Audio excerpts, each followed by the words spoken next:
Welcome back to the Krueg Show. Larry Krueger with you, having a great day today, and with us is Vish Kumaran, or Vish. Once again, I butchered your last name. I'm sorry, You're Kumaran. totally fine. You're Kumaran. totally fine. Thanks for coming on today, Vish. We're going to talk a little 49ers. How you doing? I'm doing really well. Thank you so much for having me. You're an absolute legend. It's an absolute honor to be on with you. It was very cool when you asked me to come on, one of the cooler moments I've had in the short time I've been doing this. So I really appreciate it and I'm honored to be here with you. Well, now you're embarrassing me. But tell me a little bit about yourself and how long you've been covering the Niners, and when you started and how things are going for you. I'm a college student. I think that is the thing that people most identify with me because when I get insulted on Twitter for my takes, what do you know? You're just a college student sitting in your bedroom. Technically, yes, I'm just a college student sitting in my bedroom. Um, I wouldn't necessarily say I offer coverage for the 49ers more so than I just offer an opinion as a fan. And I really am interested in football. So like all my free time, I spend time learning, watching coaching clinics, talking to people and learning a bit more, watching film, just trying to get a better understanding because I enjoy the sport itself. I've enjoyed watching it since I was 5 years old. And so it's my favorite pastime and hobby. In regards to how I got started, I got started through Twitter and I got interacted with Grant. And Grant and I used to just talk on the phone about football, and it would just be conversations stemming from anything. And Grant then suggested the idea like, hey, there's so much content in our phone calls. Why don't we do a show? And for me, like, obviously, I'm a computer science student, but as a fan of football and as a big a fan I am of the Niners, like being able to talk about them on a platform is a lifelong dream. And like, I'm not sure if I would have ever been able to achieve that dream if Grant, wasn't there to help me out and give me an opportunity because my career was never going in that path. Like I just learn about football and talk about football because I like it, not because I want it to be my career. And so because of that, I got a cool opportunity to start doing a show with Grant. Then I was able to start a YouTube channel with my buddy Blake, and we were able to do, pretty well for a stretch there, especially when we were both sitting at home in quarantine. It was a little nice for us to just get on and, talk about the Niners, and we had something going. We reached a little bit of a breaking point once we had to head back and actually go to school in person. We were like, wow, we don't want to spend time doing this.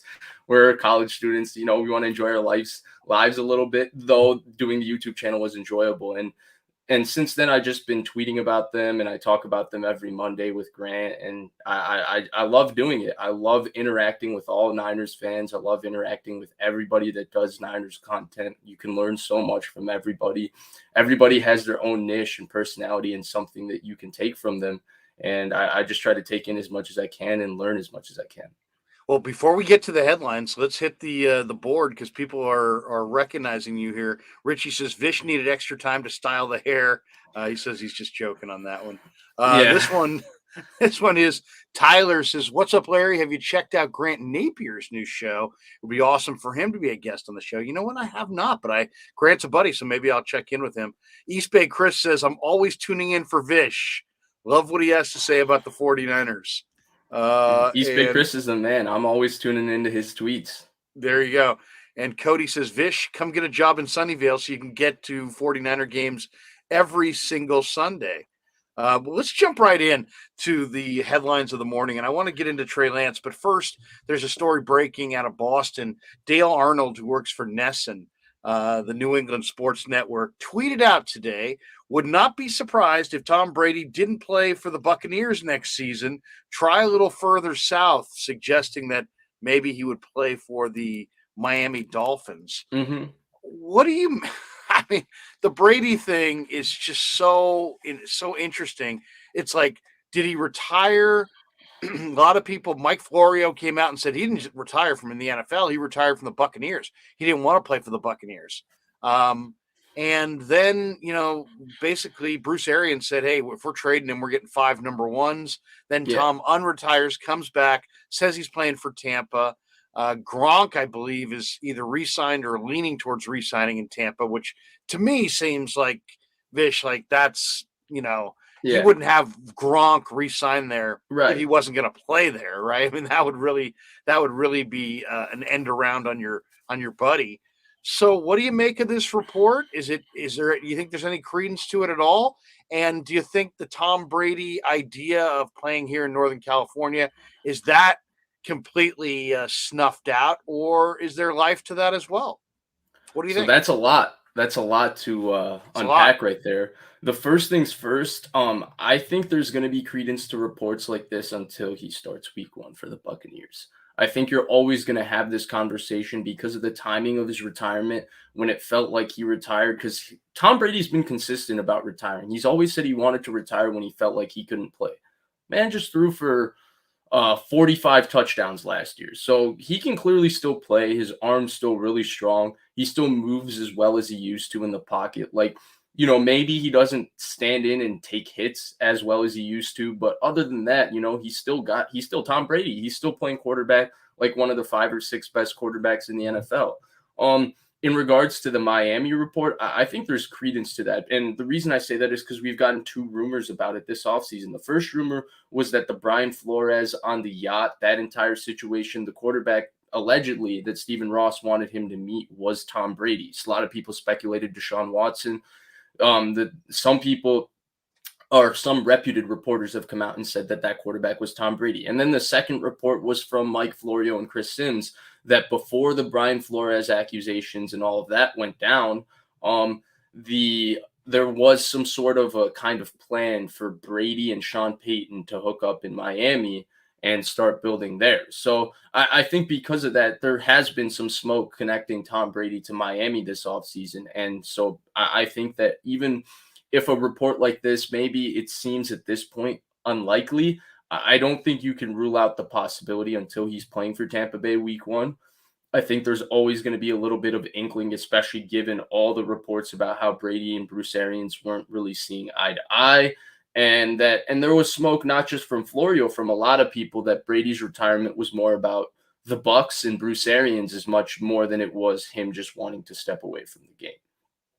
In regards to him to San Francisco, I think that ship has more or less sailed. I just can't understand how Tampa Bay, because at the end of the day, Brady would have to be traded. I can't understand how Tampa Bay would willingly let their number 1 or number 2 contender in the NFC, because Tampa Bay is a loaded roster with Brady. Get Brady. I think Bruce Arians saying at the end of the day, it's a business. That 5-1s tag, I think they would much rather have him retire, even if he is the greatest quarterback of all time, than, send him over to San Francisco in a trade. And then the other aspect of it is the 49ers have invested too much into their quarterback situation with Trey Lance to pivot off of it at this point. Like, as much as, you can't say no to the greatest quarterback ever, all of that, it's just not feasible at this point for them to make a different decision, because once you trade 3 first-round picks to go draft a quarterback at 3, you're saying that we believe that this guy is Patrick Mahomes. We believe that this guy's Aaron Rodgers. We think he's going to be the best quarterback in the NFL or a top 5 quarterback for 10 years, and that's why we're giving up so much to go get him.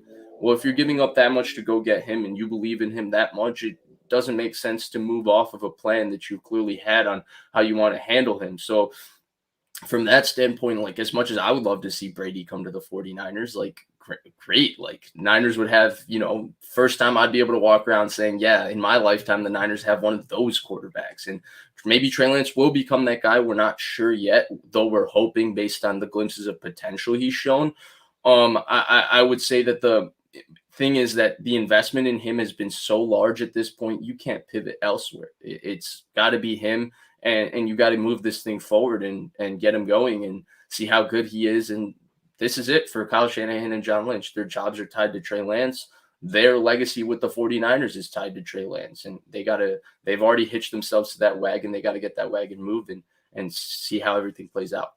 Well, my only counter would be, look at Joe Montana, who actually played more at Notre Dame than Lance played at the FCS North Dakota State. Still, Walsh drafted him in 79. He didn't make him the full-time starter till the 81 season. So there was a ramp up. Aaron Rodgers, who you could argue is the best quarterback going today, is, sat for 4 years behind Brett Favre.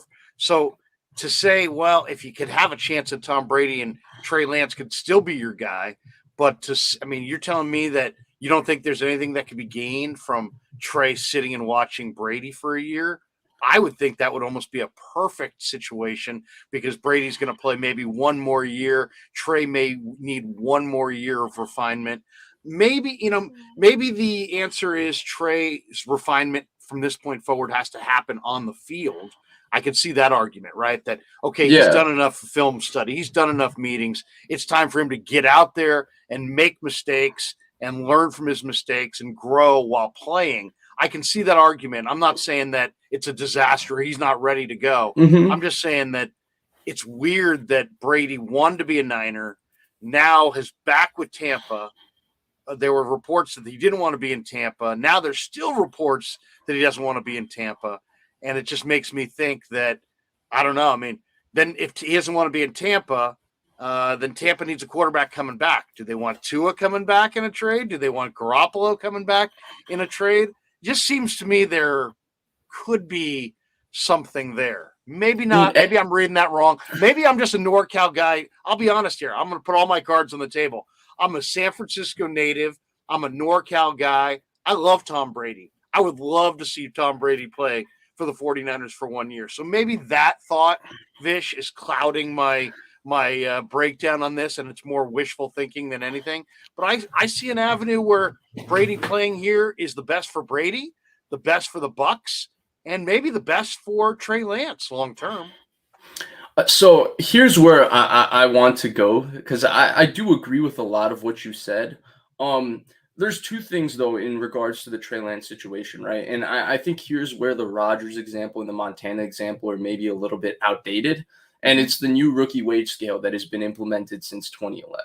And since then, you want the idea in the NFL is that if you don't have Tom Brady or Nick Foles in order to win a Super Bowl, you need a quarterback on that rookie wage scale. And you want to just stack the deck because these guys are good and they're good really, really fast now. Like a lot of guys like Joe Burrow, Justin Herbert, Deshaun Watson, Patrick Mahomes, within their first 3-4 starts, you were like, whoa, these guys can play Lamar Jackson and these guys are going to be around for a long time playing this way. And for the Niners to miss 2 years out of the 4 of Trey Lance's wage scale, to me, is difficult. And then the other aspect, and you already touched on it, is at what point is he going to play football? He didn't play football his final year at North Dakota State. He practiced and played scout team last year. The guy's got to get into the game and play through making mistakes at some point, because then the expectation, if you bring Brady for a year, right, and let's say Brady then walks away at some point and you have now 2 years left of Lance, is that he hits the ground running immediately, and he's Patrick Mahomes from year one. And that first year, he's already playing like an MVP caliber player. I don't think that that's a realistic predictive reality for him. I think there will still be growing pains the first time he starts, and you're going to have to go through them. It won't be Mahomes-ish where his first 50 games are the greatest 50 games any quarterback has ever had in their first 50 games. I don't think that's realistic, given first Mahomes' talent, then Mahomes' situation, and just how much of an outlier Mahomes is in NFL history. I mean, we're talking about a guy who statistically 4 years into his career is already, in terms of his playoff accolades, right there with everybody outside of Montana and Brady. Like there are stats that you could say, well, Mahomes sits 3 here, Mahomes sits 4 here. And we're talking about total playoff 300-yard games, playoff touchdowns, all these kinds of things. Like Mahomes is already climbing the ladder so fast. So I don't want to go. I think that type of expectation from Trey Lance is a little bit unrealistic. And then the third thing, and I'll say this, is I was talking to a current 49ers player about Trey Lance, and I asked him, I was like, where do you think he is and how do you think he's doing? And he didn't give me an answer, I think he's a great quarterback, blah, blah, blah. He just said that he has to have an offseason where he's the guy.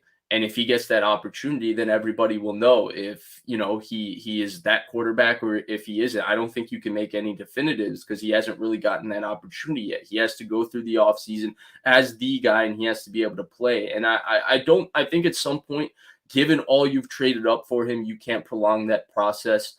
Having Brady, like you said, would be outstanding. Like, if the Niners got Brady tomorrow, I think we all would have a little early celebration of the Super Bowl. Not that smart, but as fans, I think that we would go immediately there because we'd feel like we're winning this thing because we have Tom Brady and just an absolutely stacked roster. But the reality is I think they've already splurged. They've plunge. They've said this is the guy. They've identified it. Just stick with the plan, rip the Band-Aid off, and go through the process with it. And if that process plays out, then the Niners, it plays out for the better. But if it doesn't play out, I don't think I would have regret looking back and saying, oh, shoot, they didn't. I have regret about it after 2019.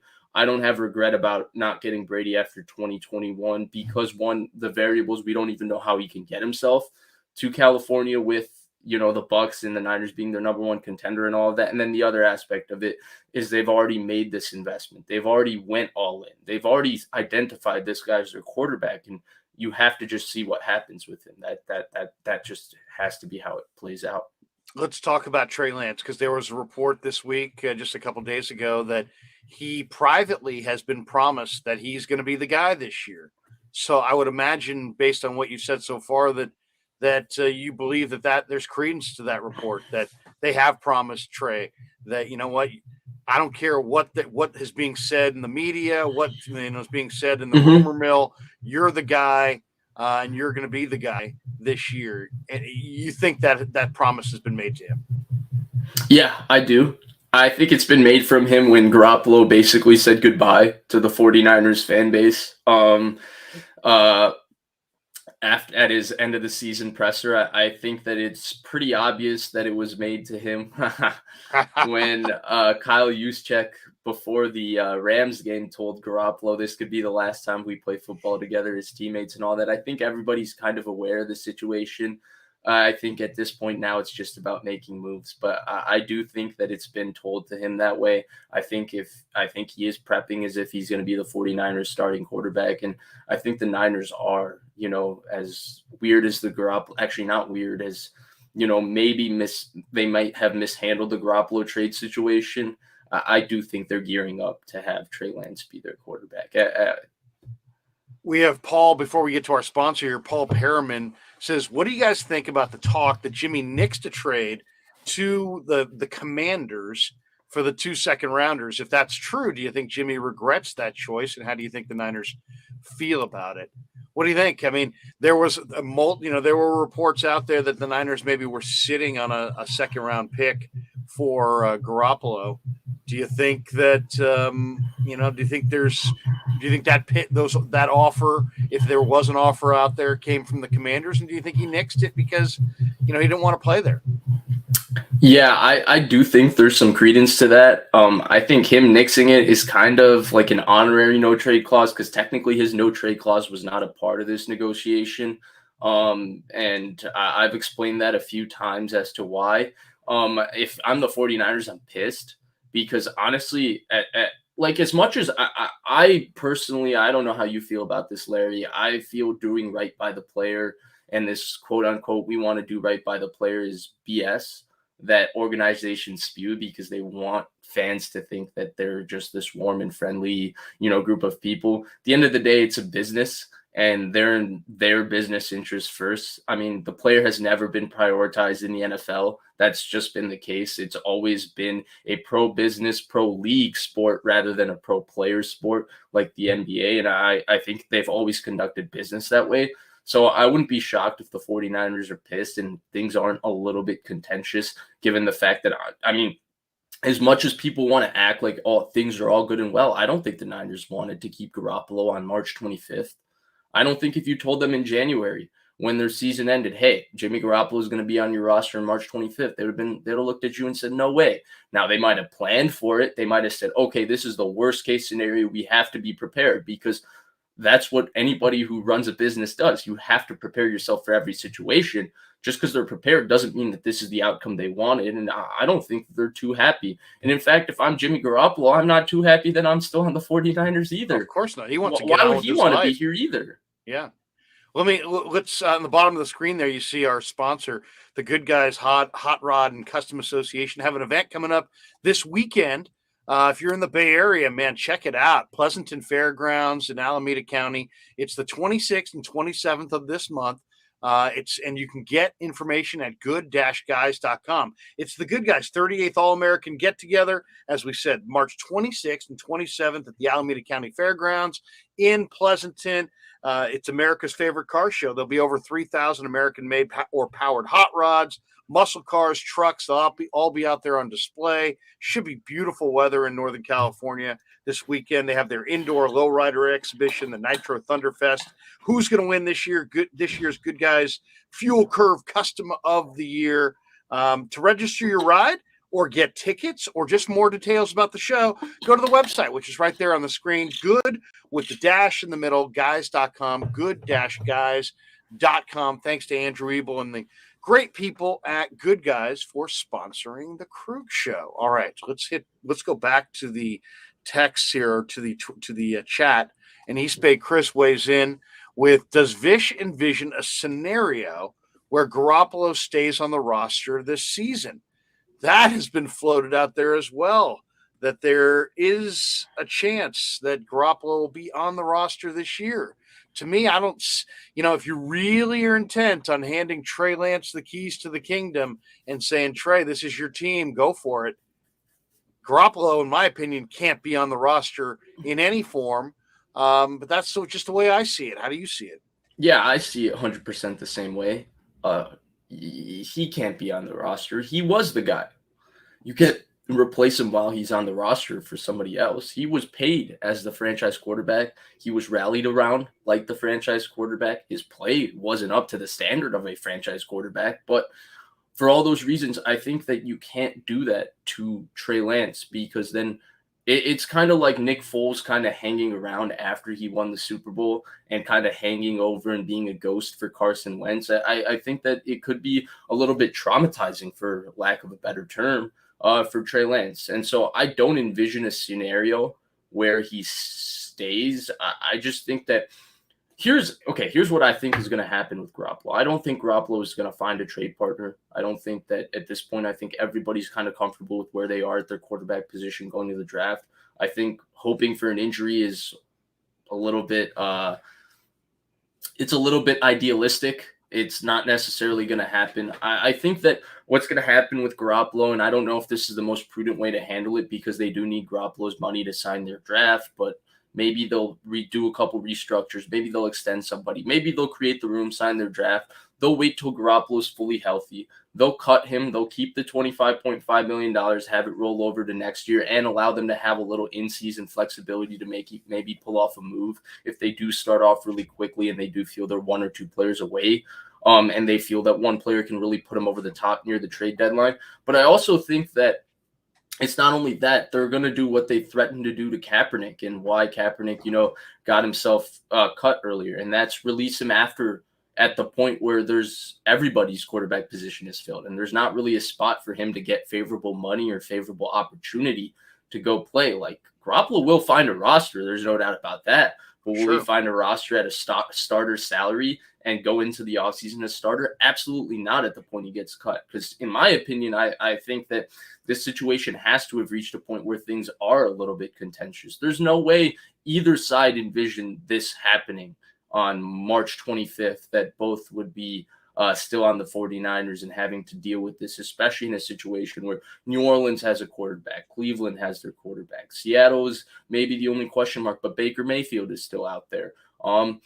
Atlanta has their quarterback, Indianapolis has their quarterback, Washington has their quarterback. So all these places that we discussed before the season, and Pittsburgh too, have all been filled up. So I'd imagine things are a little bit more contentious and not all, together and easygoing here. Steven says, the Panthers are a realistic option to trade for Jimmy G. They've got Sam Darnold at $18 million. Right. I don't think they're realistic unless they can find another team willing to take Sam Darnold. Right. Maybe that's Seattle. Heck, maybe it's the Niners in some kind of a restructure of Darnold's contract. But there's no chance that Carolina has both Darnold and Garoppolo. They can have Darnold or Garoppolo, but not both. Yeah, exactly. That's how I see Carolina. Because to me, the biggest issue with the Garoppolo situation is I don't think anybody views him as a long-term solution. And that's where the compensation debate comes up. Because if you're looking at him as a one-year solution at a decent number at 26, 27 million, and you think, okay, we can win 1 year with Garoppolo. He's a good enough player. He's solid.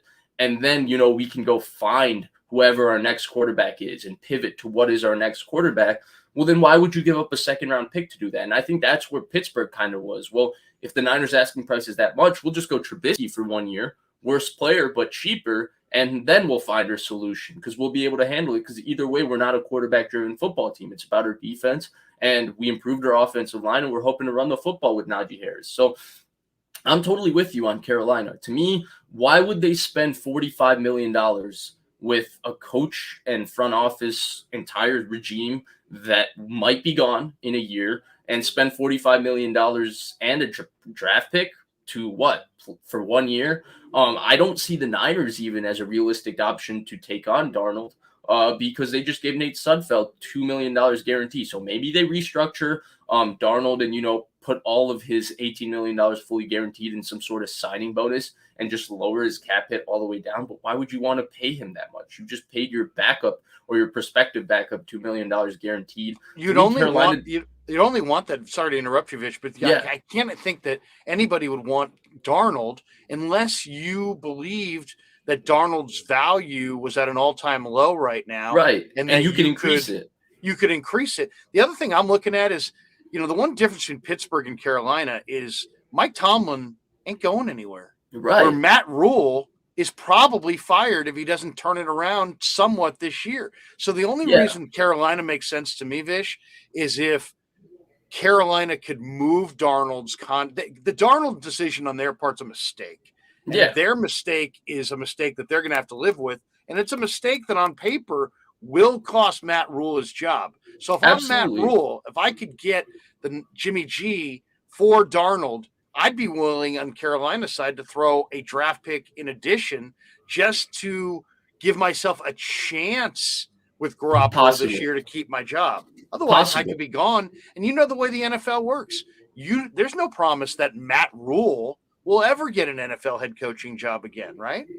Yeah, and I actually didn't look at it from that way. If you're talking about maybe they do you a favor and say, we'll unload Darnold and to make you guys take on Darnold, because technically the Niners could take on Darnold's contract and make all of this work financially. And that would be doing Carolina a favor. Right. Then we'll throw in, a second-round pick and Darnold, and we'll take Garoppolo. Well, then that deal, all of a sudden, it becomes a lot sweeter. I didn't look at it from that way. I think that's really interesting, actually. My one pushback, I would say, is two things. One, David Tepper has been exceptionally aggressive in the veteran quarterback market till now in all names besides Garoppolo, all the bigger names, and they have swung and missed, and it's essentially no quarterback wants to go there. I can't imagine him allowing Matt Rule and Scott Fritter, knowing the fragileness of their jobs, to draft a quarterback. But I do think at some point, like you mentioned, maybe they let Garoppolo come in there for a year and give Scott Fritter and Rule a chance. But they've swung and missed the veteran quarterback market so much that I would imagine they're going to have to go to the draft at some point, because that's the only way they're going to get a long-term future at quarterback, given how volatile the position has been post Cam Newton for them. And so, man, I actually really like that now. Now that you bring it up, and then you restructure Darnold, bring his number all the way down by putting that money into a signing bonus. Maybe Darnold stays here for a year, and in this system, Darnold could technically, he's not a good quarterback, but you could turn Darnold into like a Trubisky type. And then maybe, you re-sign him, or you get a compensatory draft pick for him if he walks the year after. I actually really like that line of thinking now that think about it this way. Think about it this way. Take this even further. What is an average? So a team that has a quarterback on a rookie contract, what do they typically pay their backup quarterback? I would say most of these teams pay their backup usually quarterback $8 to $10 million. Because $8 to $10 million. The Tyrod Taylors, right. So if you had Sudfeld and Darnold combining to make $8 to $10 million, and you've got Trey on his rookie deal, and you had a draft pick, if I'm John Lynch, I would say to David Tepper and Matt Rule, you know what? How about this? I want something of significance. I've got a quarterback. You've got a problem. I'll take Darnold's ugly contract. I'll restructure Darnold. I'll even give you my second round pick, and I'll give you Jimmy Garappolo. I want the 6th pick in round 1. Or because, I mean, there's a lot of talk that they're going to go with a quarterback, that they may go Malik Willis or Matt Corral with the 6th pick overall. Right. In a down year for quarterbacks, I don't know that Matt Corral or Malik Willis. Why would you let Matt Rule or Scott job. Fritter draft a quarterback? Right. Well, there's that too. But I mean, if you want to get out from underneath Darnold, turn the page, potentially have a chance to win this year, and if I'm Lynch, I want something significant to take on Darnold's guaranteed money based on the way Darnold's played. So the Niners stretch that out over 3 years. Now they're paying him $6 million a year. They're paying Sudfeld $2 million. You got 2 quarterbacks backing up Lance. They're combining to make 8. But now you got the 6th pick in the draft. And if I were the Niners, I would even sweeten it more with a future pick. I'll give you the 2nd round pick. I'll give you a future day 2 pick or day 3 pick to make it more palatable for you. But I'll take and then all of a sudden you're the 49ers and you have Trey Lance, Sam Darnold, Nate Sudfeld, and a top 10 draft choice. Yeah. Now you could trade down in the 1st round and recoup what you traded for Lance. Yeah, and this is why you're a legend, Larry, because to me, that's brilliant, and that's brilliant. And to me, that's the first scenario with Jimmy Garappolo to Carolina that makes sense, given how the Niners have structured themselves at this point financially, and given where Carolina is. To me, that kind of does make sense. Again, they can still restructure Darnold because it's $18 million guaranteed. They can convert $12 million into a signing bonus when he signs, and then have his cap hit be $6 million. So then you have the $8 million number between him and Sudfeld as your cap hit. And to me, that makes a lot of sense. They would still have, around $15 million of cap space to play with. So it wouldn't totally disrupt their cap situation. I actually do think that makes a lot of sense. I think that's the only way also they could recoup the Lance assets, which was their original idea. A lot of people said they wanted to use Garoppolo to leverage it to recoup some of Lance's assets in the first place. That's why they were interested in it. So I think that does make a lot of sense. We'll see if Carolina does go that route. And I also think that with the other factor, Darnold's a player they've been reported to love, right? It was reported that Lynch loved Darnold. And here's one other factor that I don't know if it impacts this or not. But out of nowhere, last week, the Carolina Panthers restructured Christian McCaffrey, and now that restructure took them from not being able to afford Garoppolo's contract to being able to afford Garoppolo's contract. I'm not saying that move was related to this in any way, but it makes you think. Definitely makes you think. Let's hit a couple other topics. If they're able to pull that off, and make all of that work, that would be a move that would be like John Lynch just went from, fans calling for his job to insert John Lynch into the GM Hall of Fame, because that would make so much sense in so many places for the 49ers, not to mention that 1 year with the 49ers, you can start putting out rumors that Darnold's really improved. Maybe you got the best out of him. And then bang, when he walks, maybe you snag a little compensatory draft pick to sweeten all of it. And you keep Sudfeld and Lance and move into 2023 and beyond. So there's so many things to unpack with that and how it could be, just the ultimate deal for the 49ers. Yeah. And in a lot of ways, I think that is what I'm looking for. Otherwise, I don't see I don't see Garoppolo going to Seattle. I don't see that. I don't think Seattle wants him unless they could get. If the Niners cut him, I could see him in Seattle. And I don't know that the Niners necessarily want that. I don't think they fear it, but I don't think they want it. And then the other option is Houston, which Houston's got Cesario, who obviously was there when they drafted him out of Eastern Illinois. So there's a thought that maybe Houston would want Garoppolo. But if I'm the 49ers, I don't know. I don't know. When I heard Lovie Smith talking about Davis Mills, he sounded pretty convincing that they were going with Davis Mills. And I got to be honest, I think Davis Mills is better than Garoppolo. So I don't even know why Houston would go for a $25 million guy who wasn't as good as the cheap quarterback they already have. But Houston, just based on the New England connection, theoretically could be an option as well. I don't know that it is. On paper, it could be. Yeah. It's hard to say. Yeah. Go ahead. You got a comment I'm on that? 100% with you on both of those. Okay. Let's jump to some of the other things. Kerry Hyder re-signed. What did you think of that one? I mean, Chris Kocherik had Kerry Hyder in Detroit. Now he had him here in San Francisco.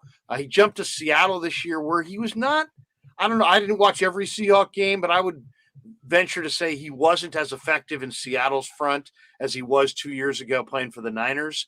But what do you think of the move? And ultimately, does this take the 49ers out of D-line as far as a primary need going into the draft, because they're 10 deep and they probably only carry about 10 defensive linemen?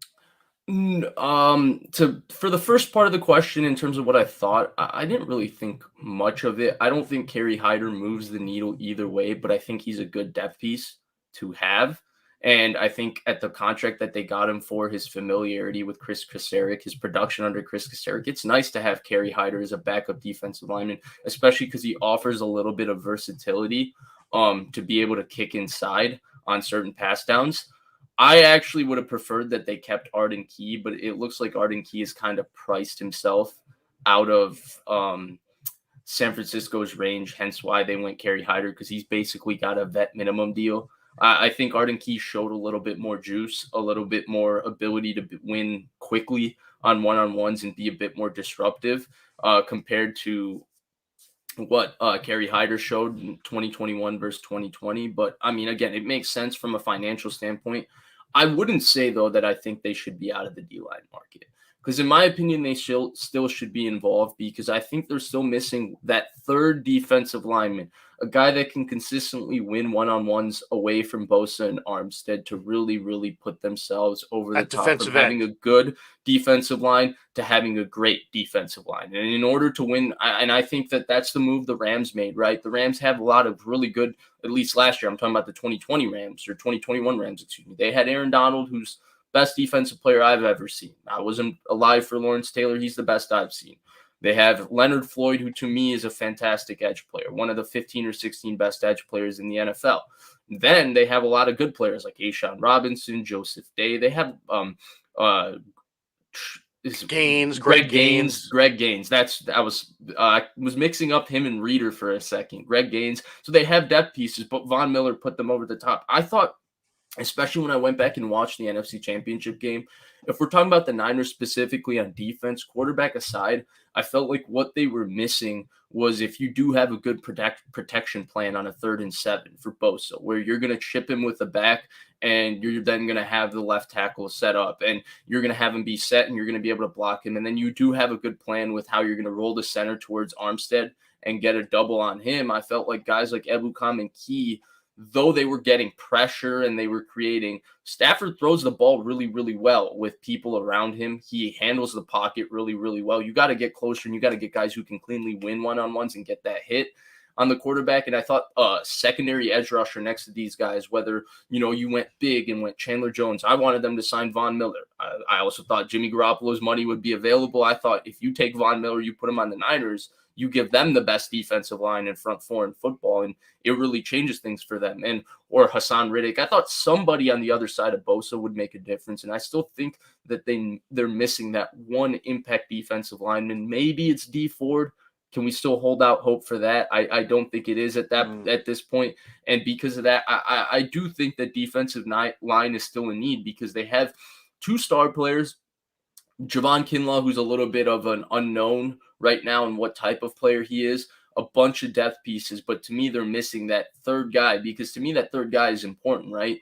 Like Tampa Bay, when they won the Super Bowl, they had the best front four in football to me. And on pass downs, their third guy with Sue and JPP was Shaq Barrett, or maybe one of those guys, but they had 3. The Niners the year before that, they had 4. So to me, you need to have one guy where, if you are going to have a protection plan for Bosa and Armstead, and you're going to have a really, really sound way of how you're going to be able to block them, can you have another guy on 3rd and 8 get you a key sack in a tight spot, especially against these great quarterbacks like Stafford, who handle pressure extremely well? You can't just be around him. You have to be getting to him. JPP is an interesting name. He's out there. Yeah, he would be another one. He's another Melvin guy. Ingram. He's at Melvin Ingram's out there. Yeah.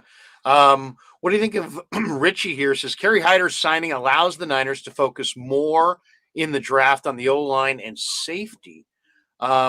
You could make an argument that the 49ers should have drafted Tristan Wirfs and not Javon Kinlaw. Yeah.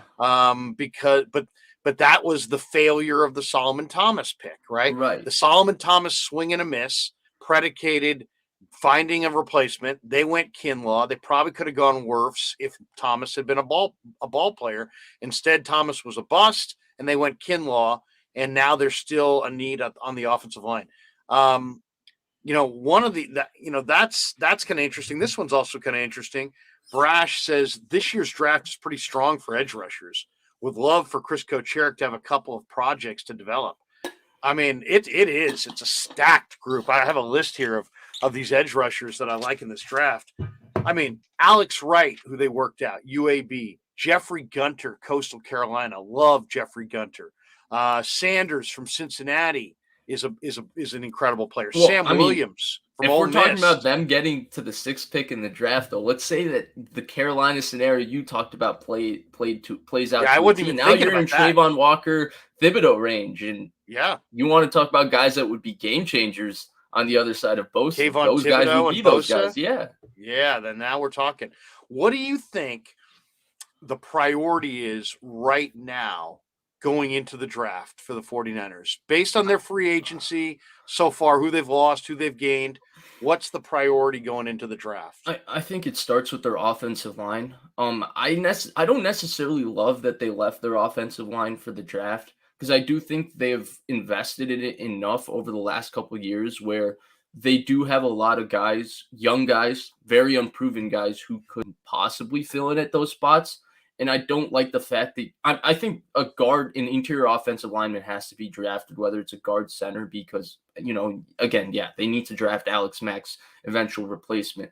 But then also they're going to have to go right tackle, in my opinion, and get a guy who can come and compete. Because, again, McGlinchey is an absolute unknown at this point. Will Mike McGlinchey play it down again for the 49ers is still a question mark. And that's because of the seriousness of his injury and the nature of that injury to, end so many different athletes over time's career. It's way more serious than a torn ACL, and maybe it's more serious than a torn Achilles. It's him tearing his quad completely off the bone. It's an unbelievably serious injury. And so because of that, I do think that they have to go at both of those positions. I'd have preferred they sign a guy like Billy Turner, who provides veteran starter pedigree at 4 different offensive line positions, provides scheme familiarity, but also beyond that, he provides a veteran, because I think what they're missing in their offensive line right now is they're just missing a veteran backup, just a guy, who in a pinch, like Tom Compton was for them last year. He has scheme familiarity.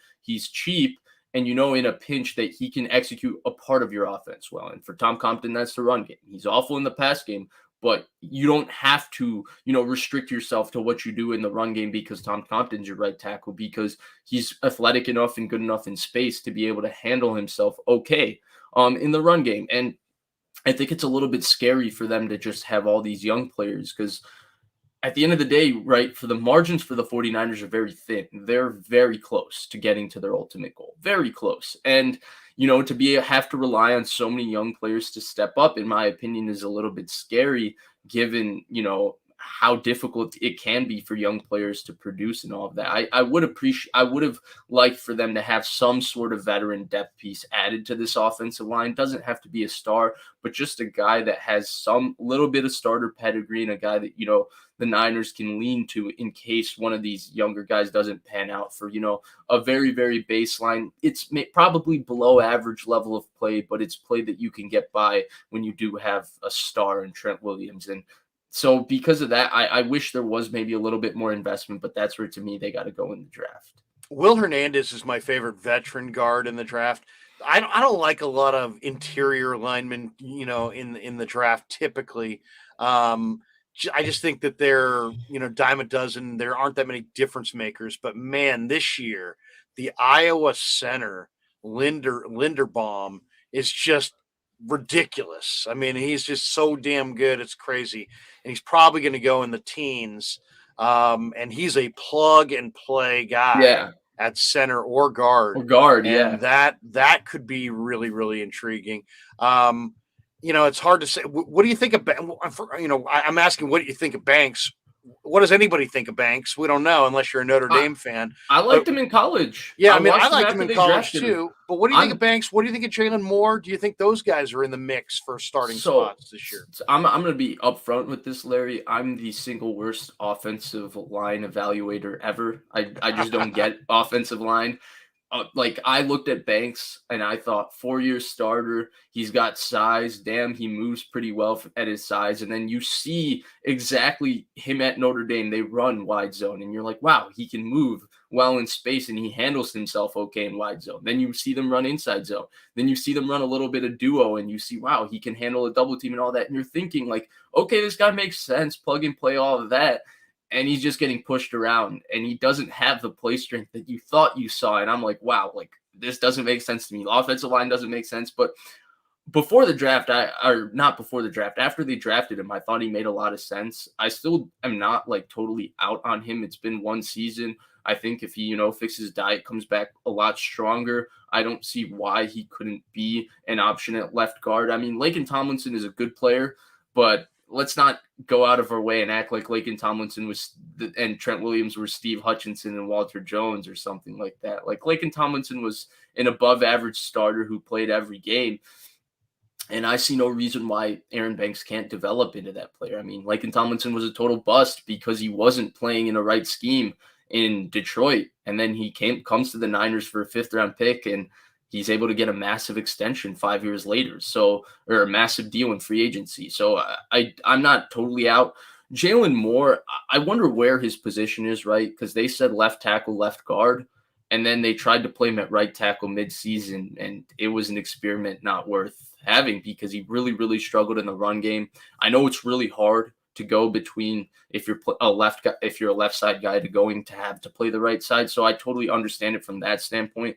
I thought he showed some potential when he played in the preseason and all of that. But again, what is his position going to be? Is he what they're expecting to come in as the right tackle? Like, there's just a lot of question marks that maybe they have the answer to and we're not privy to that answer. Like maybe they're comfortable with Banks and they look at Moore as their future right tackle. He showed enough in practice and they love the way he handles himself and all of that. But until we get to see these guys week one and we get to see these questions answered, I don't think as people who talk about the 49ers, we're in the wrong for asking these questions because we need visual confirmation before we can just say, oh, like Jalen Moore he can play right tackle, because when he did play right tackle last year, it was not that great in both the run and the pass game, especially the run game. The run game was bad, in fact.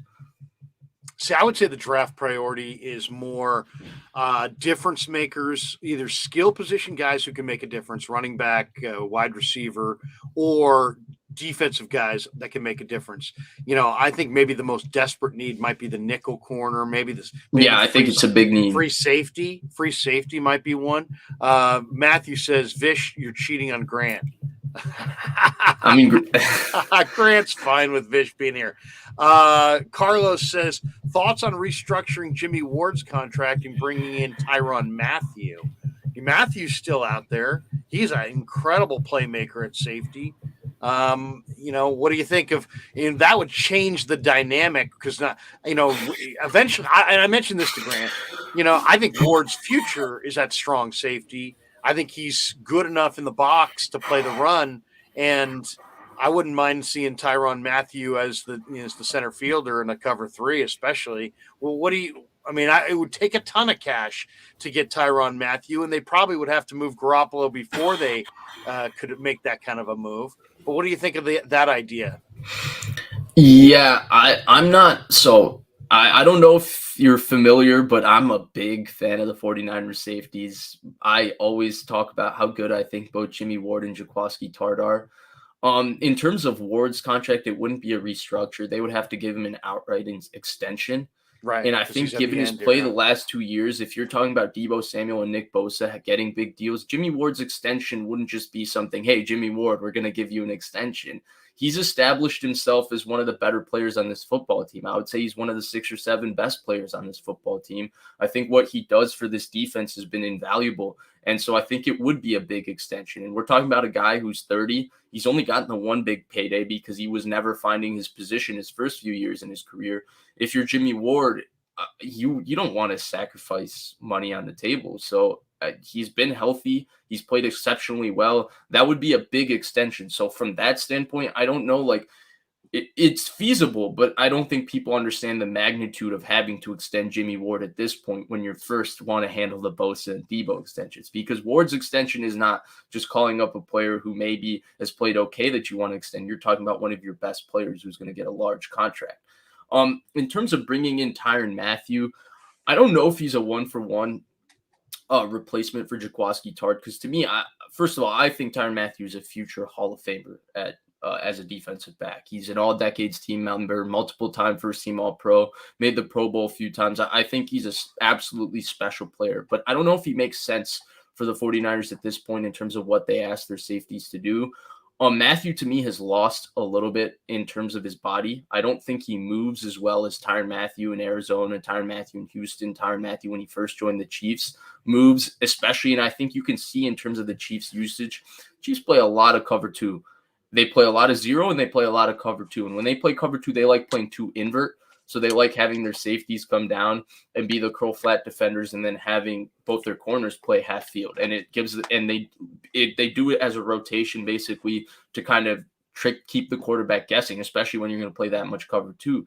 But they don't have Mathieu play a half field as a half field safety a lot. And I think part of it is because they like having him be the robber, because he's so instinctive and he can make so many plays on the ball, which is something the Niners actually don't do a lot with their safeties at all. They give Jaquiski Tartt and Jimmy Ward very few opportunities to be robber safeties and just pick off a crosser or read the quarterback and just drop into space and intercept the ball. They usually have them play deeper in terms of coverage or man up down low or in the box. So from that standpoint, it's a totally different skill set. And I would love to see how they adjust their scheme, right? Because they have Sorensen and Thornhill usually be the two half field safeties, and then Mathieu play robber.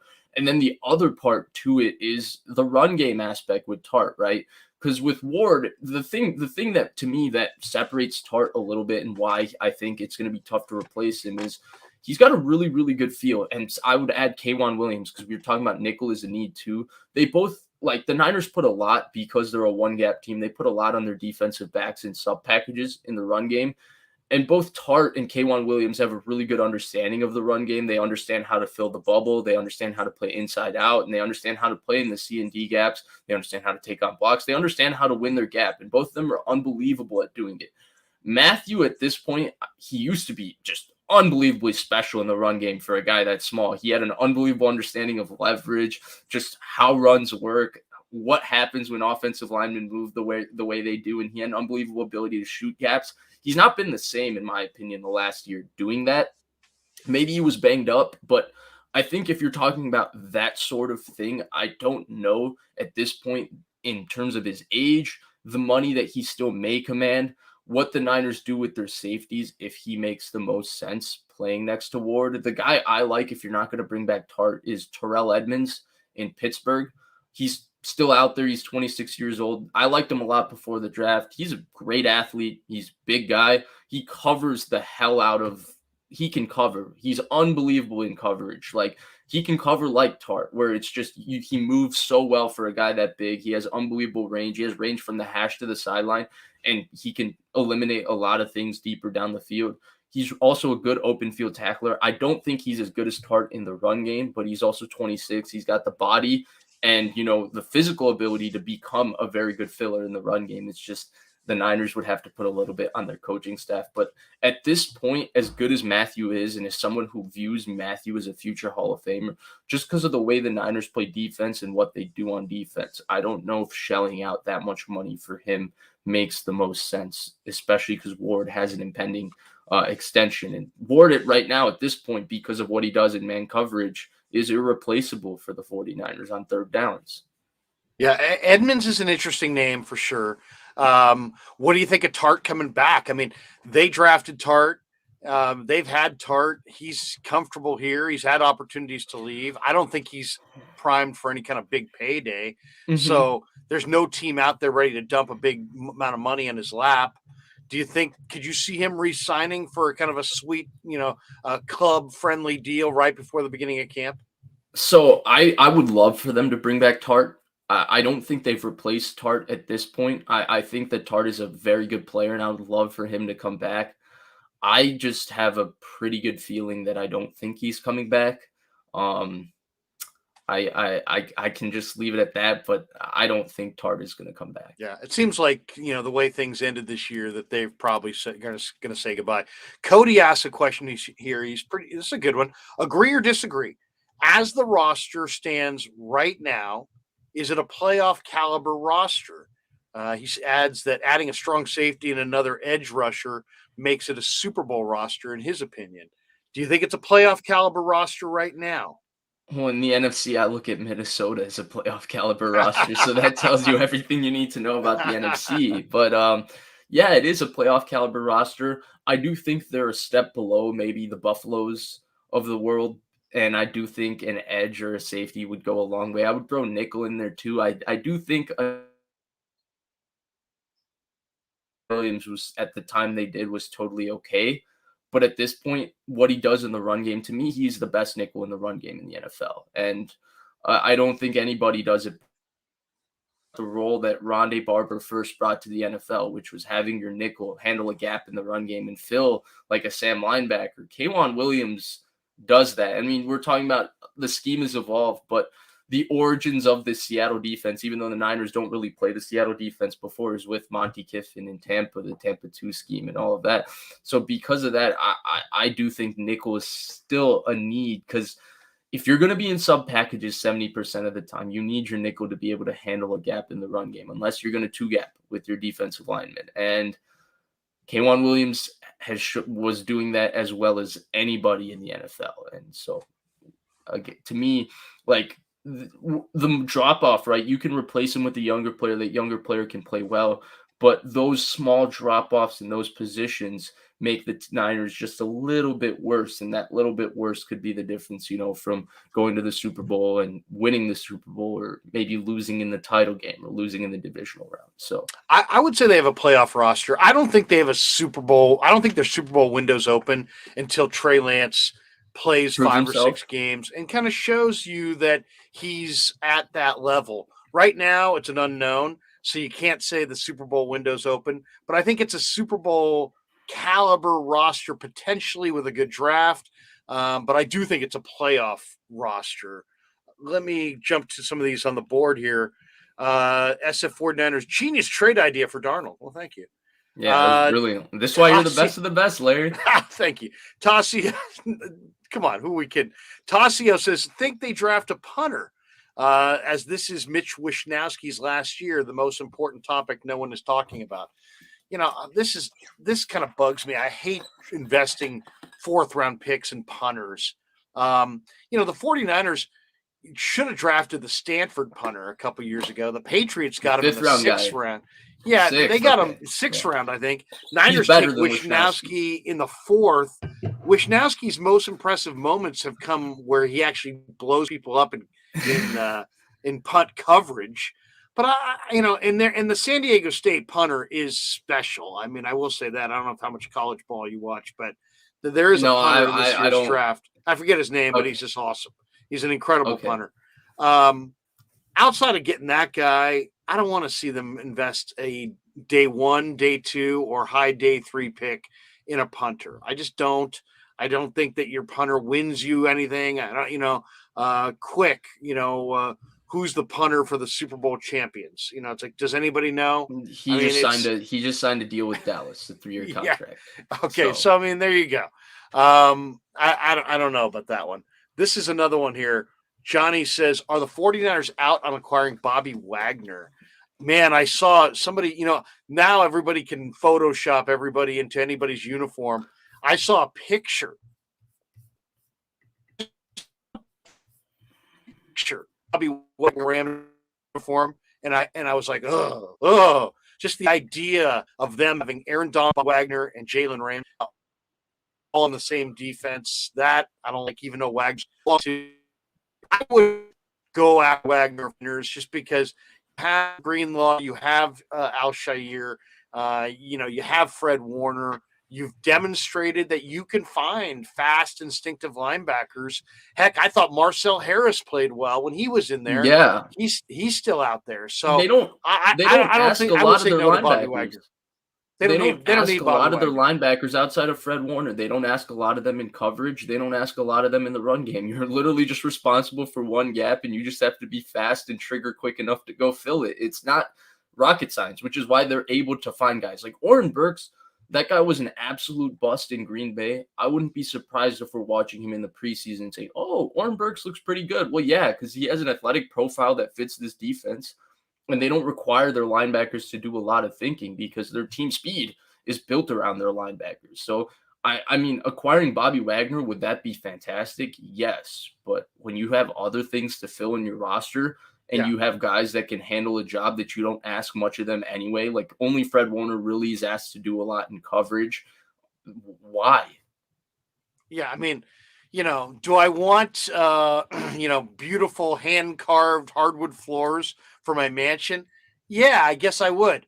But if my mansion doesn't have a freaking roof, I think I'm gonna put the roof on before I go with the hand carved hardwood floors. All right, Johnny says, why is Melvin Gordon following the 49ers on Instagram?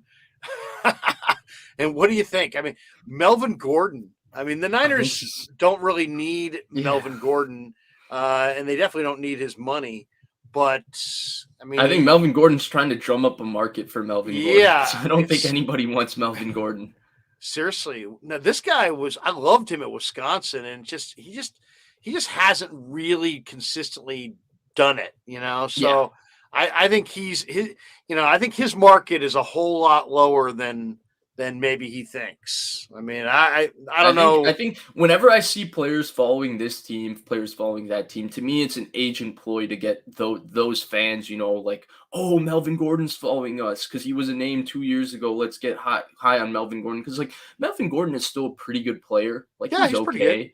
Yeah, but what does he bring to the Niners backfield that they don't have at this point? Is he a receiving back?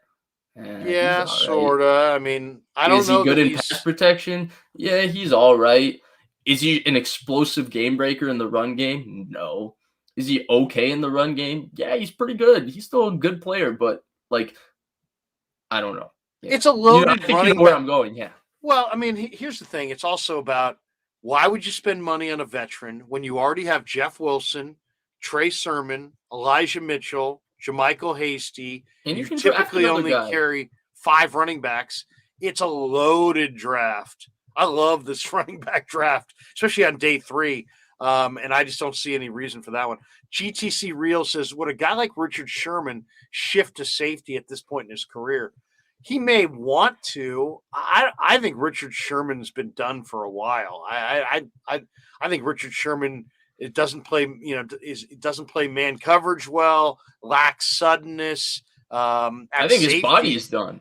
Yeah, his body's like done. To me, in 2020, like when he got hurt in the beginning of the season, there was no reason that Richard Sherman should have ever come back. To me, Richard Sherman still wants to play. I think he's mentally still, that guy. But I think Richard Sherman's body is telling him that he needs to just hang it up and continue on PFF with this podcast and get inducted into the Hall of Fame in 7 years. He's done everything that he needs to do.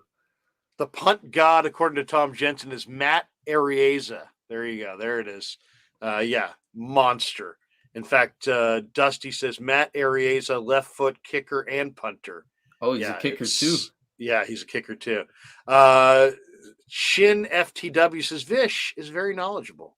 You are outstanding, dude. In fact, there's almost 100 people in the thing right now just checking you out. Vish wants Julio in red and gold.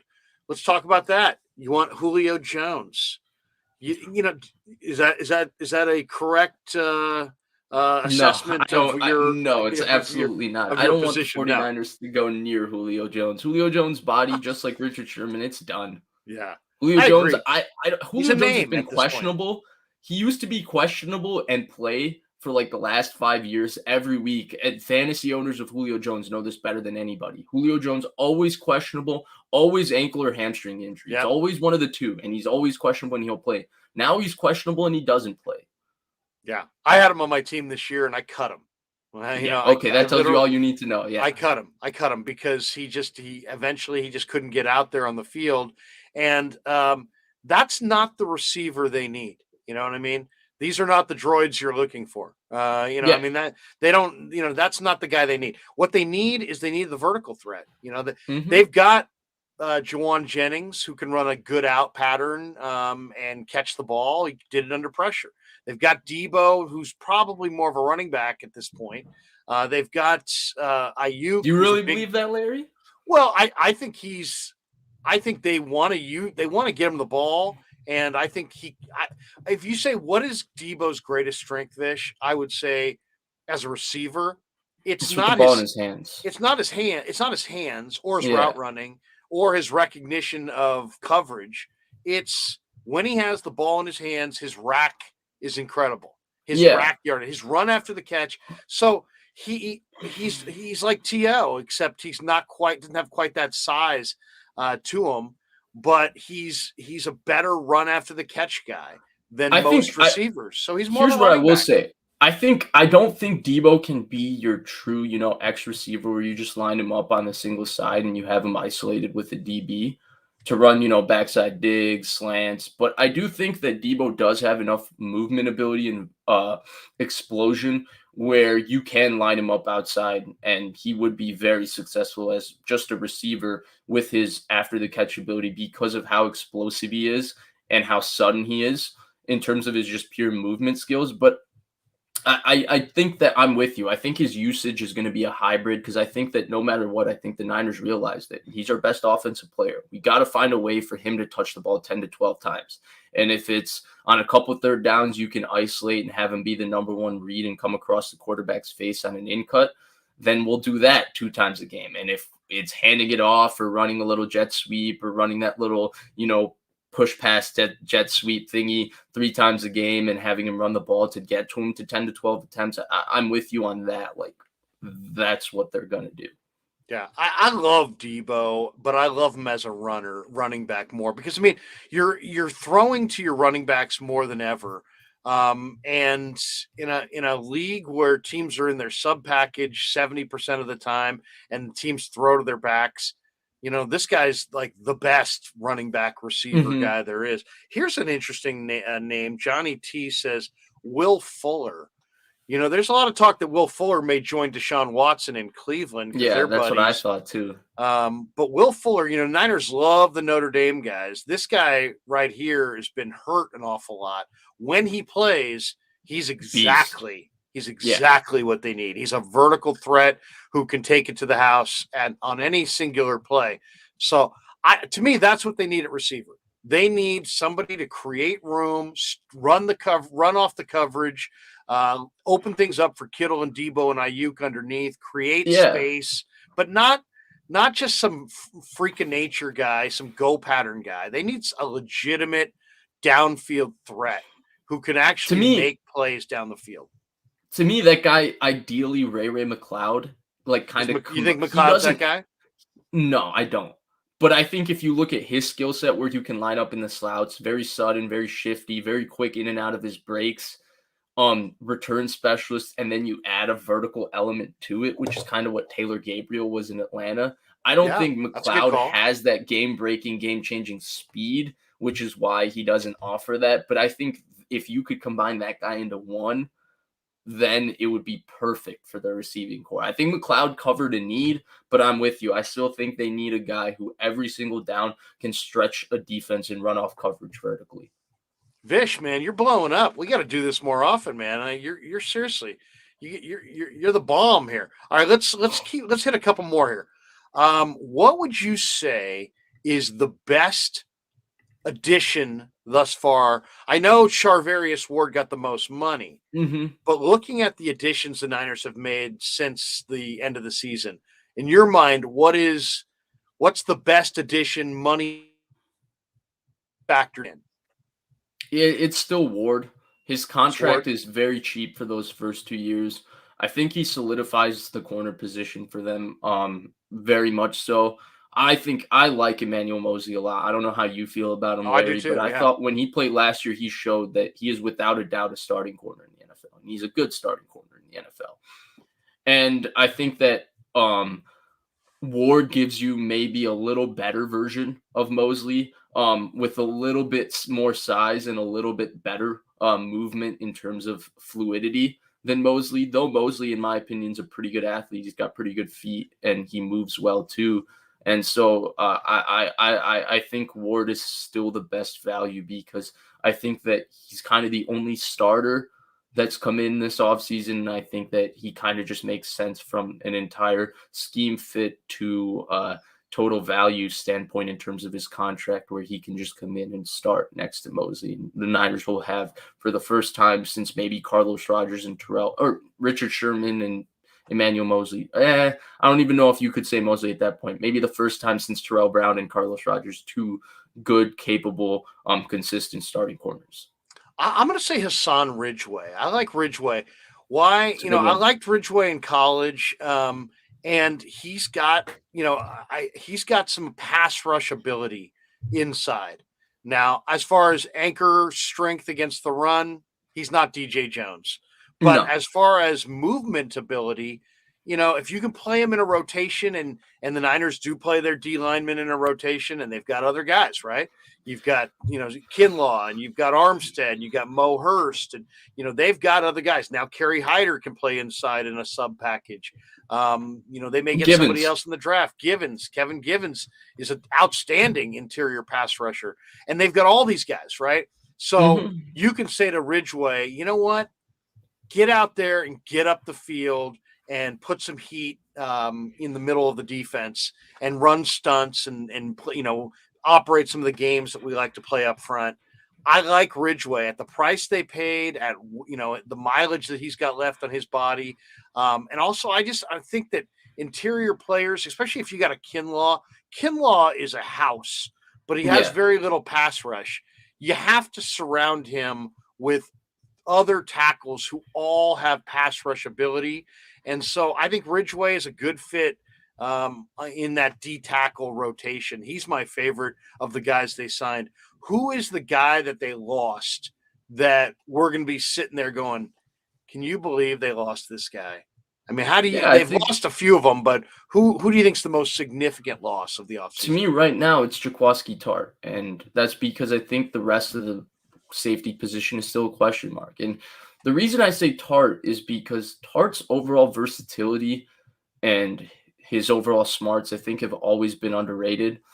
I think that, first of all, I'm a big Jaquiski Tartt fan, so I talk about him a lot. A lot of people don't like it, especially after he dropped that pick against the Rams. But can we pause right there for a second? Man, I'm so – that there was one thing that pissed me off about the end of the season is how many people just basically did a little drive-by on Jaquiski Tartt.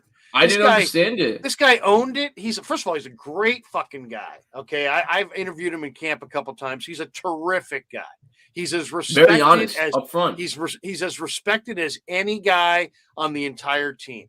He doesn't have great hands as an interception guy. He doesn't have interception production going back to Samford. He doesn't have interception, but he can play. He's physical. He can play in the box. For a guy who can play in the box, he can run pretty well. He offers you a nice skill set outside of ball production. And guess what, Niner fans? They had 2 full offensive drives after he dropped that pick, and they didn't get 1 first down. So no more blaming Jaquiski Tartt. Larry, let's take it a step further. We saw the opposite scenario. We saw Tarvarius Moore catch the second interception in the Super Bowl with 10 minutes to go. And then the Niners weren't just up by 3, they were up by 10. What still happened in that football game? It was 8 minutes left in that football game. What was going to say that Matthew Stafford wasn't going to take them down the field again? Yeah. No, that's Niners offense did nothing in the second half. So Zero. So what I wanted to touch on, because I think you touched on a lot of the main points with Tartt that are very prevalent to this conversation. First of all, he's a big guy.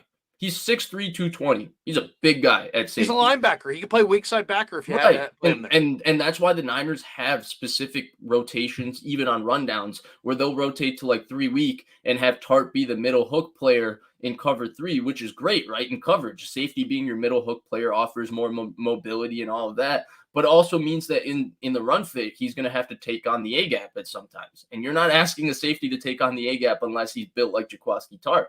But the added value is the movement, right? He's a hell of a mover for a guy at his size. And that's why he's so good at eliminating things in coverage, because he has good recognition, he has good sound eyes, and he's very, very fluid. He has range from about the hash to the sideline, which is very, very valuable because the Niners play single high with him in the post. He mostly eliminates everything. He's really good at playing from the hash. They can play trap coverages like palms. They played a lot of palms at the end of the season when, and they did it against the Rams too. The Odell Beckham catch after the Tart drop, they were playing palms, and Stafford just played Ward with his eyes, so he wasn't able to get over to Odell, but they were trapping the out from number 2, and when number 1 goes vertical, the safety has to be able to get there from the hash to the sideline. Those are things that you can only do when you have athletes like Ward and Tart back there, and that's where I have some more questions about Hufanga in terms of his overall movement ability and just his overall, ability to do some of the things Tart does. And I would understand moving on from Tart from an injury standpoint. He's been around for a while. He's, getting older. You think that maybe he's going to regress. All of those things I totally understand, even though I think Tart's a terrific player. But right now, the things they asked Tart to do and what we saw from Hufanga last year, not writing him off, he's a rookie, maybe he can improve all of that. It doesn't make 100% sense that you could just be 100% sure he's going to come do that. I'm not a believer in Tarvarius Moore. The little we've seen him play, I don't think he's that good of a player. He's a corner. Tarvarius Moore is a jumbo corner. He played at Southern Miss. He ran 4.32. You have to play safety. And to play safety, you have to be a smart player, and you have to take proper angles. And I don't think he's either. I don't think he's either. He takes improper angles. Sound. He doesn't take good angles to the ball. Schuster? Do you remember when the Niners Steelers got together? Do you remember the Cam Akers 60-yard run? That crazy angle on Juju Smith-Schuster, and Schuster didn't burn him for the touchdown. Yeah. It's like Tarvarius Moore. If you run an incredible time, but you have poor instincts, you're just further away from the play. And that I look at him as a guy who could play corner he might be your 5th corner and a special teamer. He's a hell of a special teamer. But if you ask him to be a starting safety, you're going to get crushed. I think so too. And the other thing is he's horrible in the alley. And if you're talking about, okay, your defense, they get you in a bad look, and now you need your safety to come from depth and hit the guy at 6 yards. Well, Tarvarius Moore often comes from depth, and the guy runs right by him. Cam Akers had a 60-yard run because Tarvarius Moore couldn't make the play in the alley. And that, I remember watching him and studying him out of Southern Miss. That was the number one reason why I did not think that, okay, this guy is going to be like a starting safety in the NFL, because if you can't tackle in the alley from depth, then he's a press man corner who's probably not quite quick enough or agile enough to be a starting corner. So he's a size speed guy. He's got great height. He's got great 40 time, but he tackles. And he's a stud athlete. So you want guys like this on special teams. But if you have him playing safety, you're gonna feel it. This one's interesting. So we're on the same page. And then the third name would be Odom. I think Odom's a superstar special teamer. I watched a little bit of him playing safety, and it's not. I wouldn't say that he's like a bad player, but I don't know if you can say 100% sure. Oh, we could start him for 17 games and have him being a starting safety. And I think you would lose some of that value, because then I don't think he would play as many special team snaps as he's currently playing if he was a full-time defensive starter. I think his number one value, without a doubt, is that he's a special teams ace. Like, he's what they signed Bubba Ventroni to be, and what they had Colin Jones as, and what New England's had Matthew Slater has. Yeah, Blake Costanzo. He's an ace special teamer. I don't know if he necessarily is a starter on defense, though it looks like his contract has been given to him and structured in a way that he's going to have the opportunity to take that starting job. But yeah, because of those things and because of those 3 players, for me being an unknown, that's why to me Jaquiski Tartt's the biggest loss. To me, that's DJ Jones. And Dusty Gold here says DJ, and I agree with Dusty. DJ, the Niners had guys like Street and Hurst and Givens. They can rush the passer, but they get moved in the run game. Then they've got guys like Kinlaw and Darian Daniels, who are strong as hell, and you can't move them at all in the run game, but they give you nothing as pass rushers. DJ gave you Scoot in the middle as a pass rusher and 320 with the greatest strength on the team as a run defender. I think they're going to miss him an awful lot. John here says Kinlaw is looking a little slimmer for his size. I wouldn't be surprised if his pass rush does well this season. Ellis says, I read that Kinlaw used to bully O linemen, but he has little technique. Now that he's in the NFL, he's unable to bully players with his size. And I think there's some truth in that. And to be fair to Kinlaw, he's yet to have an offseason to actually be able to work because he's consistently rehabbing. Great point. That's a great point. He's consistently rehabbing. And that's where, for me, I'm with you on DJ Jones, the player. I think he's a hell of a player. I think Denver I think he's just 100% deserving, actually, of the exact contract he got from Denver. I think he's going to kick ass. But I think because they have Kinlaw and a guy with Kinlaw's talent in the building and the fact that he can do similar things in terms of lining up as both a 3 technique and a 1 technique, shade nose, he can do all of those type things, 2-eye, he can do every one of those things. I'm not as worried because I don't know about you, Larry. I was a big Javon Kinlaw fan before that draft. So I still have a little bit, I'm clinging on to that talent because I think the player's talent is exceptional for a guy that King big Kong. He's like that is. He's a monster potentially, but he's got to work on his quickness. They got to get him on a jump rope. They got to improve his foot quickness. The one thing with Kinlaw, he's the strongest dude on the field. So you got to combo block him. And then he just kind of splits those combo blocks like with total ease. But the question I would have is in a division that had some pretty mobile quarterbacks coming into last year, can he sack a mobile quarterback? And I have a hard time envisioning him do it. Johnny T has a good one here. He says, fun fact, Burns and Armstead work out together in the offseason. Larry's onto something. I think by Burns, he's talking about Brian Burns. Yeah, I would say to hell with the 6th pick if they could get Brian Burns. God. Yeah, you put Brian Burns. Brian Burns, because of his name's Brian Burns, and so it's kind of a name that's easily forgotten. But Brian Burns' game is what the Niners. Awesome. It's what the doctor ordered for the Niners. If you had Burns and Bosa, I mean, they would print out a freaking T-shirt that said Burns and Bosa, and people would be wearing it. I mean, you think D Ford's good. Burns, you put Burns opposite Bosa. I mean, seriously, that would be incredible. I think Burns, in terms of a pure speed rusher and being able to execute the ghost move and pure bend, is the closest edge rusher we've seen since a prime Von Miller in terms of that ability. I don't know. I'm not saying he's as good because Von Miller was special in a lot of different ways in terms of his bull rush, his power, him in the run game too. But just that pure ability to beat people with that ghost move where you give the false step and then you just bend with pure speed and explosion around the edge. To me, Burns is the closest I've seen since a prime Von Miller. And that's how special I think he is. We are in total agreement. Dusty Gold says, Burnsy crazy. Yes, we are Burnsy crazy here for sure. Jimmy Dixie Normus says, get it? Jimmy. Yeah, Dixie I got it. Unbelievable. He says, what's up with Hurd? We got to stop drafting injured players. Too many busts. Well, Hurd is gone. He was cut last season. Jalen Hurd, his agent's a good buddy of mine, and it just didn't happen. What can you say? I will say this. He was intriguing as hell. When I saw him at Tennessee and he was a running back at 6'5", 225, I'm like, wow, look at this guy. And then he goes to Baylor, and he looked pretty good in the slot, making plays down the field. Well, that's the thing, yeah. He looked good in camp, Vish, a couple of years ago. He looked good in the preseason in the Dallas game. And then he just couldn't. I remember that. Just couldn't stay healthy. It just didn't happen. But that's where I hate it. And Larry, I'm just going to tell you about a pet peeve of mine. I hate when people say, "Oh, Juwan Jennings is what they expected Jalen Hurd to be." They didn't expect Jalen Hurd to just be a big slot. Juwan Jennings is what Mo Sanu was, a young version of what old Mo Sanu was signed on to be. And that was a big slot who can win on third downs, who's going to block the hell out of it and everything.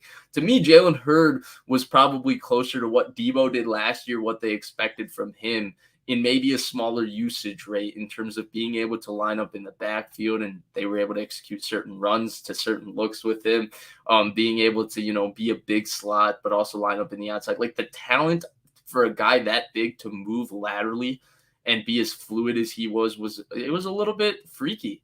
The bottom line too. I mean, I think I know the draft as well as anybody, and I was pushing for Akeem Butler. Okay. And Akeem Butler from Iowa State, who looked like a He was a monster. lot of people loved Hakeem Butler. And Akeem Butler has done shit. So Yeah, he's gone. he's basically now a glorified tight end. I think a couple teams have taken looks at him as a flexed out tight He was a end. total bust though in Arizona. Yeah, total bust because he's got 40 time, but it's build up speed. There's no quickness. There's no route running, inconsistent hands. You put it all together. So, I was getting mad because they didn't draft Akeem Butler, instead took Jalen Hurd, and now here we are 3 years later, and they both suck. This guy says, if Tart leaves, should we target a safety in the second round? And then he throws out a couple names. Is there a safety in this draft? Where is safety on the list? And is there a safety that you like? I saw Leon O'Neal. I'm a big A&M fan, so I watch A&M every week. Leon O'Neal's one of my favorites from A&M. They asked him at the combine if he wanted to be a Niner or what he thought, and he actually kind of perked up and was like really enthusiastic. I really like Nick Cross from Maryland as a safety in this draft. He can really, really run. He's got great wheels and could play. He could be that free safety, and you could move Jimmy Ward up to strong safety because he could cover that deep middle and all that green grass.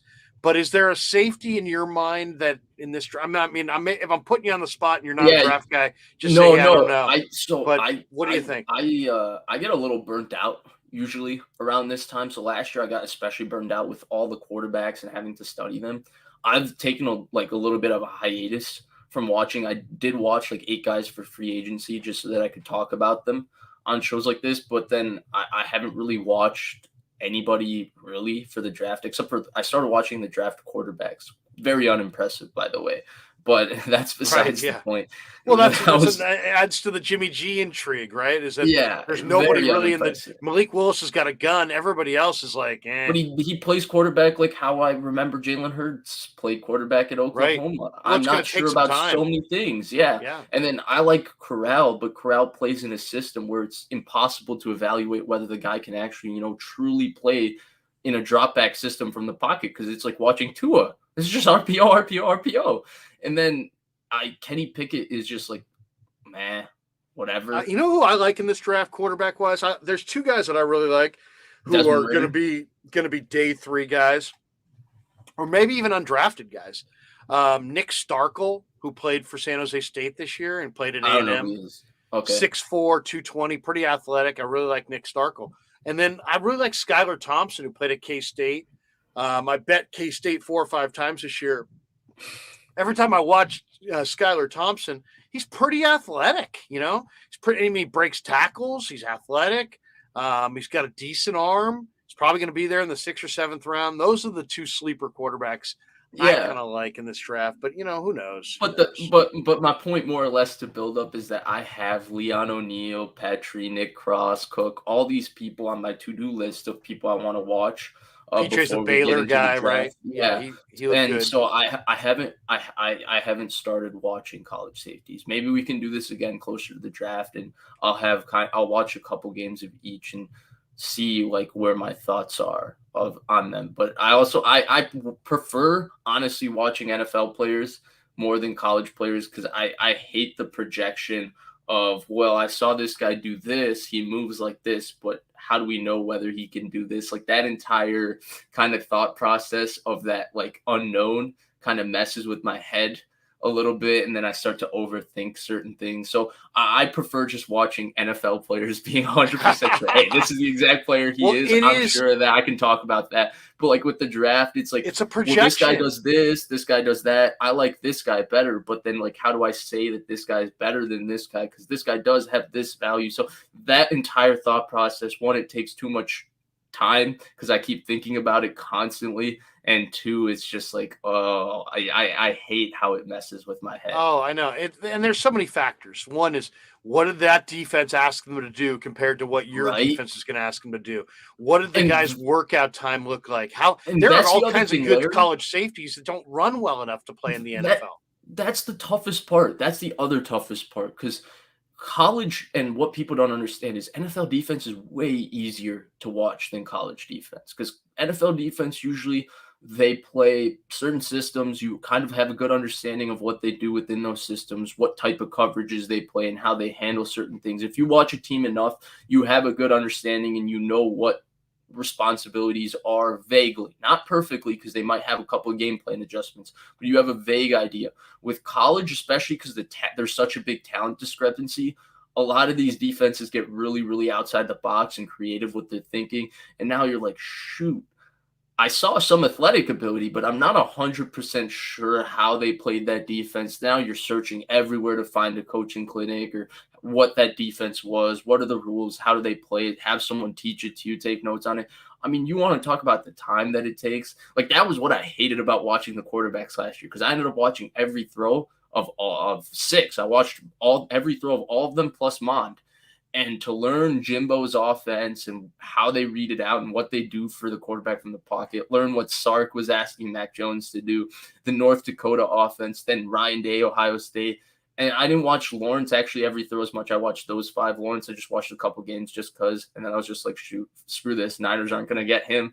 He's probably going number 1, whatever. I'm not going to do this. But to do that, man, especially if you're not a professional in this business, it takes a lot out of you. I mean, to me, it really comes down to how much are these prospects wed to the process of pro football, because the layers of complexity for pro football compared to the college game, it's night and day. It's like a college course versus taking, biology 1 in high school. I mean, it's not the same thing. It's a totally different level. So you got to know if they love the process of, do they like watching film? Do they like analyzing all the complexities? How much do they love Sunday? Everybody loves Sunday, but do you love Monday through Saturday and all the preparation that goes into it? I think that's a big part of it. And Larry, that's the part of it that we don't even get access to. You definitely have more access than me, but you got to meet these guys. You got to interview their coaches. Shoot, like, I can evaluate what I like physically in a guy. I can learn a lot of things about what the guy does, and I can say I like him on the field. But also a major part of that projection is, what is he going to do as a professional in the industry? How is he going to keep his body together? Those are things that you just cannot anticipate or guess or know those type of things. Because even the guys who do 1,000,000% of the research aren't 100% sure until the guy actually comes in and they have him for a year working and doing that job. So because of that, that actually probably might be the most annoying thing for me about the draft. Because it's really difficult to have a strong opinion when you're only having a strong opinion of 50% of what encompasses the guy's life and job once he gets drafted. Do you remember? You're probably too young, but do you remember Jim Druckenmiller? Yeah, I remember Jim Druckenmiller. Okay, yeah, so I am too young. But yeah, I'm interviewing Jim Druckenmiller, and he's just going. He's like sounded like he, just parked his skateboard in the hallway. I mean, he was so young. He was so, I mean, the Niners had Young and Montana, and now it was like this guy, and it was just so clear that he was so far out over his skis and that it wasn't going to work. And it's like, I could discern that in 1 or 2 conversations in the locker room. And I'm sitting there thinking, who drafted this guy? And when the Niners drafted him, sure enough, they're showing us film of him dragging like a VW bug with like a rope around his waist. I mean, literally, look at this guy. He's going to pull a VW bug up. Can he play quarterback? It's like, I mean, it was unbelievable. So people fall in love with just these little traits, and they're like, and they point to this or that. And it's just, anytime you have people evaluating people, it's imperfect. But quarterback, I think most teams, they don't really know what they're looking for. Ultimately, it's a crapshoot. They roll the dice, which is why, there's all kinds of busts and guys who go first who wind up being nothing. And, so, I mean, heck, you can go look at the list of quarterbacks drafted in the first round of the last decade, and you're going to see all sorts of swings and misses. And Larry, and I don't know about you, but I've only been really, really watching and studying the draft in terms of getting access to the All-22 the last 4 years or so. And I don't do it like extensively. Like I'm not watching a guy who's going in the 6th round. I usually try and watch like who are the guys who are being talked about. So like the first, 40 picks, like because that's what I'm interested in the 1st round, 2nd round. Like just who are these guys? I just want to know what kind of players they are, blah blah blah. Because that's my interest. I'm interested in it. My process of what I think a good quarterback is or what I would project as a good quarterback changes year to year. When I first started doing it and watching, all I wanted was, can the guy throw? And that was what was most important to me. Can he throw? Can he throw with people around him? Can he throw with like off platform with, resetting and setting his feet and those type of things? All I cared about was, can the guy throw?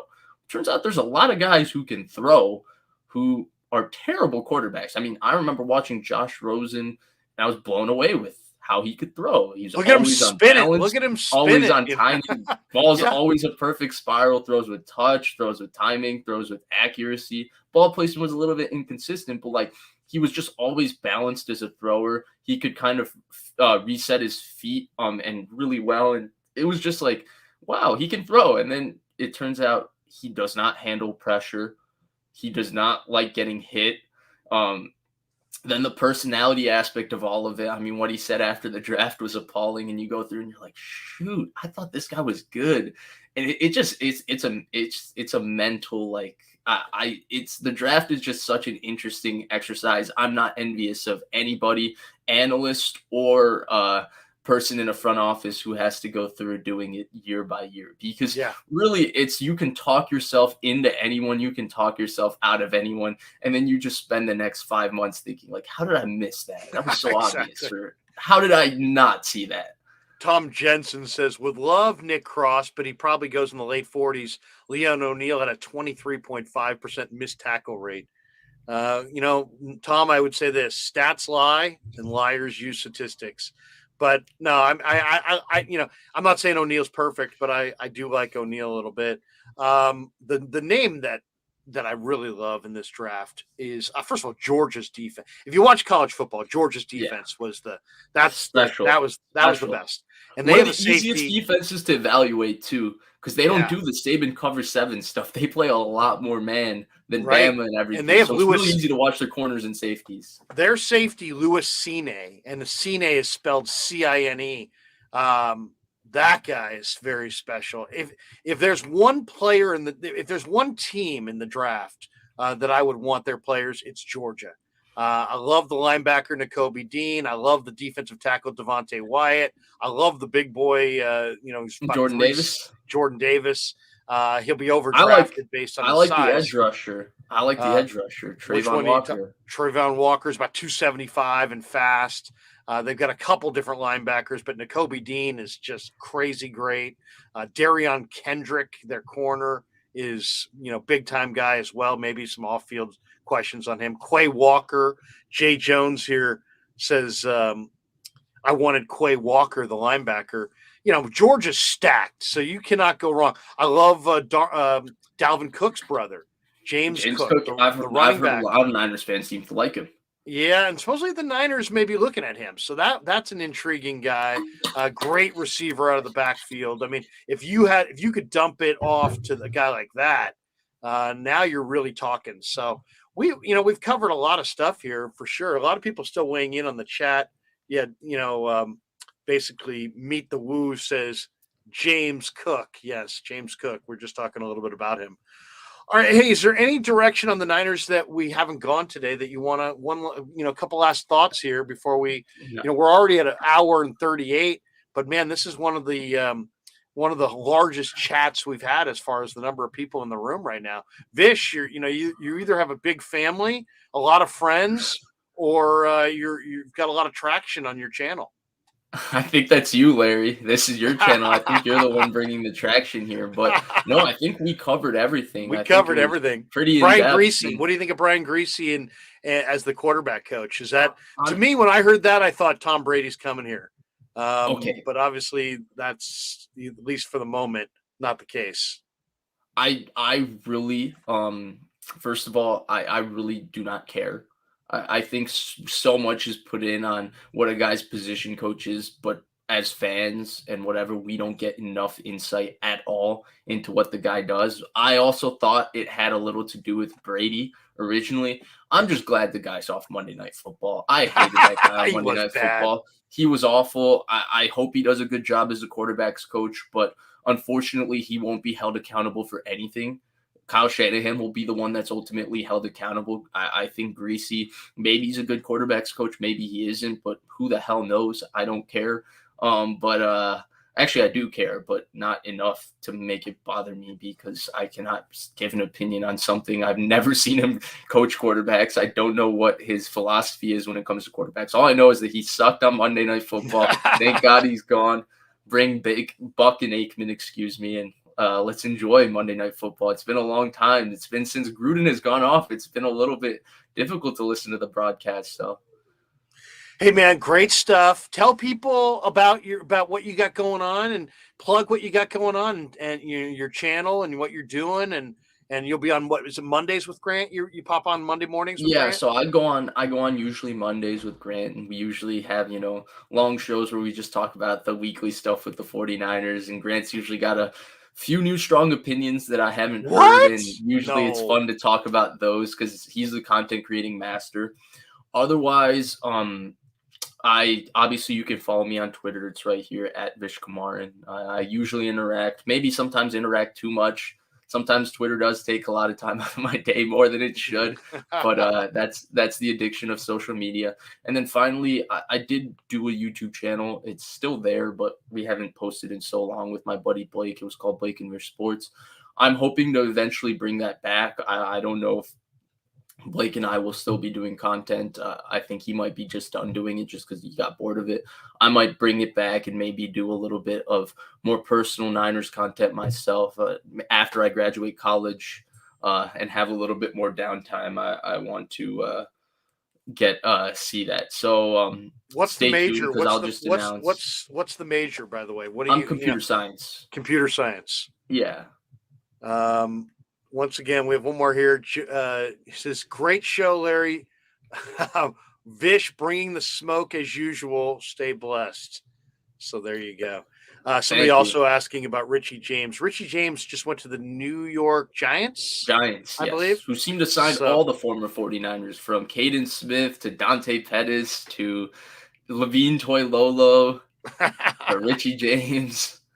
dude, you rock. Promise me you'll come back and join us again. We'd love to have you back. 1,000,000%. It was just an absolute honor. It was kind of a surreal moment because even though I'm not from the Bay, I've never lived in the Bay. I mean, everybody knows who Larry Krueger from KNBR is. So this is a surreal moment for me to be on here conversating with you and just talking ball for an hour and 40 minutes. It's really All right, fun. Thank brother. you for having me. Have a great Friday. Great rest of your weekend. We'll do it again, maybe next week. For sure. Thank you so much. Take it easy, man. You